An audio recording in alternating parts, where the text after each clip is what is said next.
اسی طرح میں آپ کو بتاؤں کہ اگر آپ کے اوپر روزی اور رزق کی بندش لگ گئی ہے، اور روزی اور رزق کی بندش کسی بھی عمل سے جو ہے وہ ختم نہیں ہو رہی ہے، دور نہیں ہو رہی ہے، تو آپ نے اس کے لیے یہ کرنا ہے کہ روزی رزق کی بندش کے لیے اس کی کاٹ کا یہ طریقہ ہے کہ جو میاں حضور نے مجھے تعلیم فرمایا، اور الحمدللہ آج تک جس شخص کو بھی یہ عمل بتایا ہے اس کے لیے بڑا جو ہے وہ کارگر ثابت ہوا ہے۔ اگر آپ کے ساتھ روزی اور رزق میں بندش کے معاملات ہو جاتے ہیں تو آپ نے روزانہ 500 مرتبہ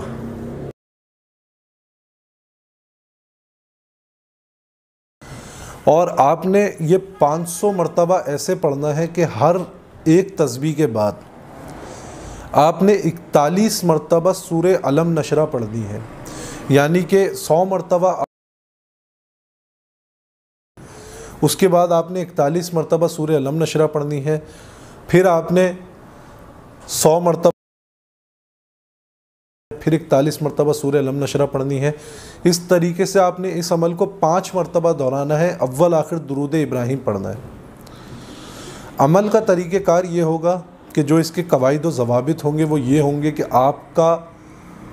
جگہ آپ کی ایک ہوگی، جگہ کی پاکی کا خاص خیال رکھنا ہے،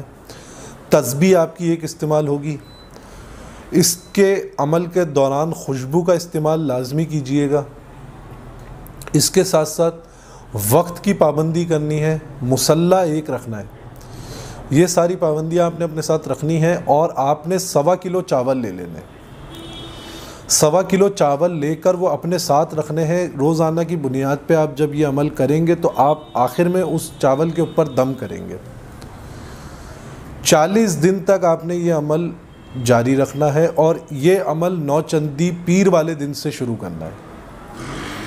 اور 40 دن اس عمل کو کنٹینیو رکھنا ہے، اس میں ناغہ نہیں ہونے دینا ہے۔ 40ویں دن آپ نے 1.25 کلو آٹا لینا ہے، اور اس آٹے کو گوندھ کے اس کی آپ نے چھوٹی چھوٹی گولیاں بنانی ہیں، اور ان گولیوں میں جو ہے آپ نے وہ چاول اس کے اندر ڈال کر وہ گولیاں بنا کر رکھنی ہیں، اور 40ویں دن آپ نے یہ عمل کرنا ہے۔ اور 40ویں دن آپ جو دم کریں گے تو آپ ان گولیوں پہ دم کریں گے، آٹے کی جو بنائیں گے، وہ پھر آپ کسی بھی ایسے دریا میں، نہر میں، ایسی جگہ پہ جا کے ڈالیں جہاں مچھلیاں ہوتی ہیں، تو انشاءاللہ تعالی وہ جو آپ آٹے کی جو گولیاں بنائیں گے، وہ جو ڈالیں گے، وہ آٹے کی گولیاں جو ہے وہ پانی میں ختم نہیں ہوں گی، انشاءاللہ آپ کی روزی رزق کی بندش ختم ہو جائے گی۔